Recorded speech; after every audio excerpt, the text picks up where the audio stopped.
Hello everyone, I hope you are doing well. Today we'll talk about how to fix or how to solve the problem of access failed on Netflix. We go to settings. Here on this page we go to apps, default apps, app settings. On above here you will search about Netflix and you will click here in this page. In this page of app info you will go to first stop and you will click OK.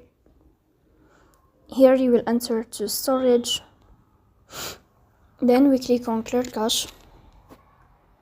In the end you will turn off your phone and you will wait a moment to restart your phone again to fix that problem. If it's not working with you, then we'll update your app on Play Store. So that's all. Don't forget to press bell icon, subscribe. See you next time in another video and thank you for your